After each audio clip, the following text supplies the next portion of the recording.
Haleluya, haleluya. Terpujilah nama Tuhan. Haleluya Bapak Ibu, saudaraku dalam kasih Tuhan, dimanapun kita berada. Doa dan harapan kami senantiasa berkat dan penyertaan Tuhan menjadi bagian kita.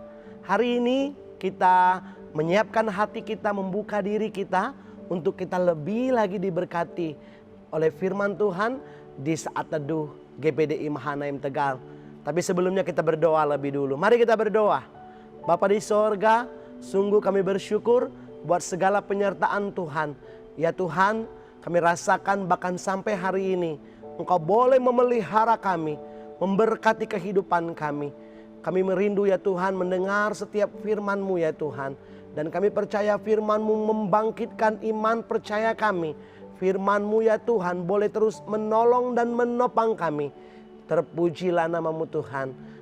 Berkati hamba-Mu dan setiap telinga yang mendengarkannya. Di dalam nama Tuhan Yesus Kristus. Haleluya. Amin. Puji nama Tuhan. Bapak Ibu Saudaraku, tema saat teduh GPDI Mahanaim Tegal kali ini yaitu tentang jangan takut. Sering sekali kita dengar tema ini jangan takut, baik di awal tahun maupun di akhir tahun. Tetapi tidak salah kalau saya memberi tema jangan takut.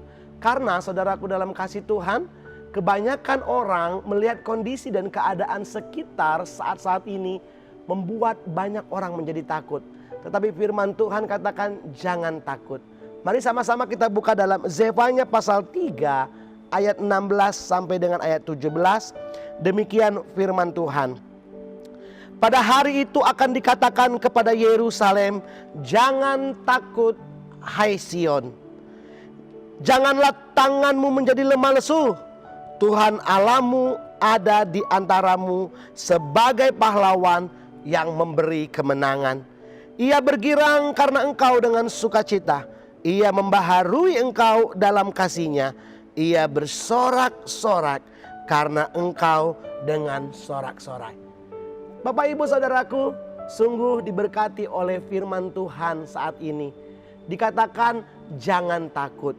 Kalau kita melihat latar belakang ayat ini adalah janji keselamatan, janji pertolongan yang diberikan kepada orang-orang Israel.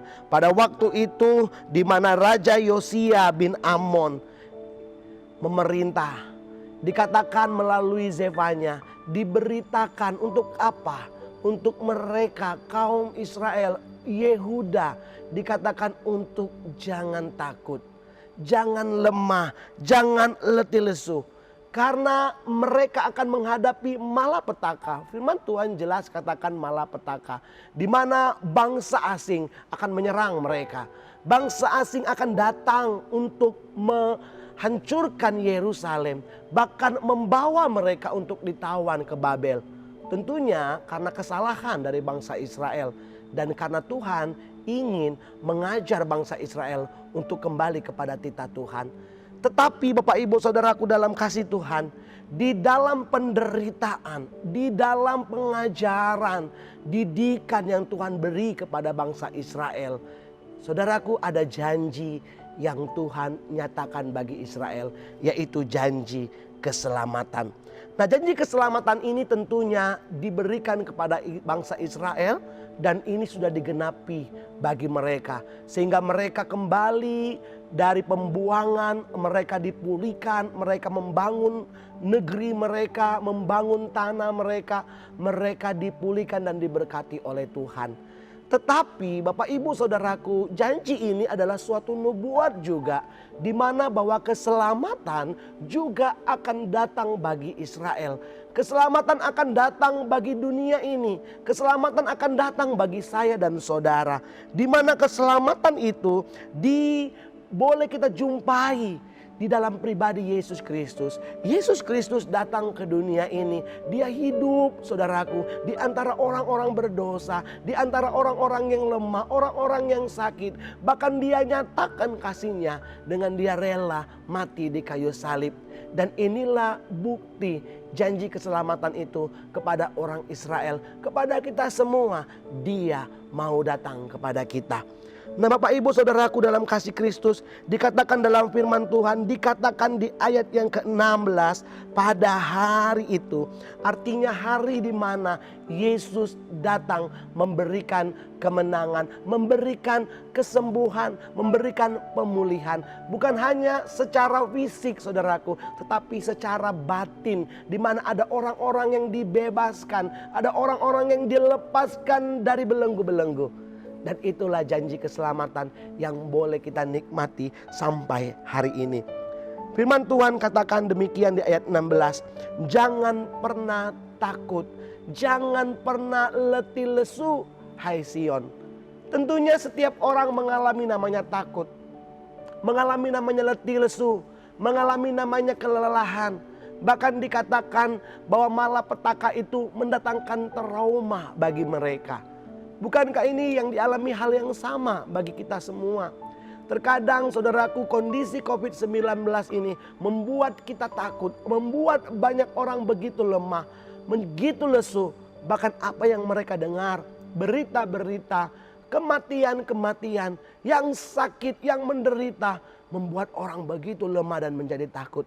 Tetapi firman Tuhan katakan, jangan takut hai Sion.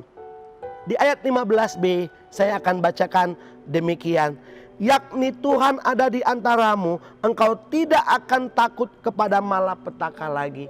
Malapetaka akan selalu datang karena itu adalah kebenaran firman Tuhan. Di mana Yesus akan datang, maka dunia ini akan menghadapi banyak masalah. Tetapi bagi orang-orang yang percaya, kamu tidak akan takut lagi. Nah tentunya ada hal alasan mengapa kita tidak perlu takut. Yang pertama saudaraku, di ayat 17 dikatakan Tuhan Allahmu ada di antaramu sebagai pahlawan yang memberi kemenangan. Ini alasan yang pertama mengapa kita tidak perlu takut lagi. Karena Tuhan Allahmu, janji keselamatan itu sudah digenapi dalam hidup kita. Dan Dia tinggal dan hidup di antara kita.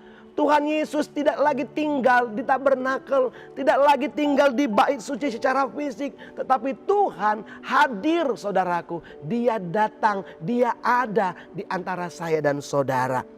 Bahkan dikatakan ketika Dia naik ke sorga, Dia tidak akan membiarkan kita seperti orang yatim piatu, seperti orang yang ditinggalkan. Tetapi Dia memberikan Roh Kudus-Nya.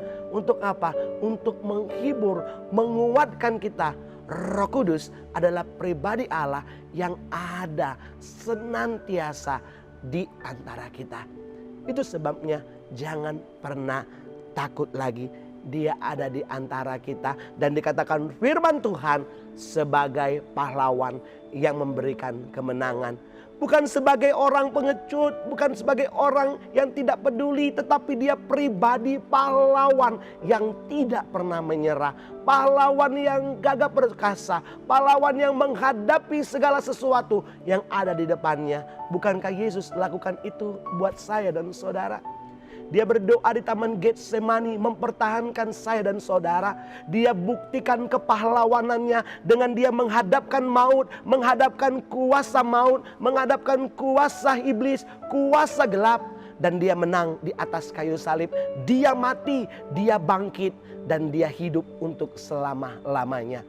Nah Bapak Ibu Saudaraku, mari taruh ini dalam diri kita bahwa Yesus Tuhan kita ada di antara kita.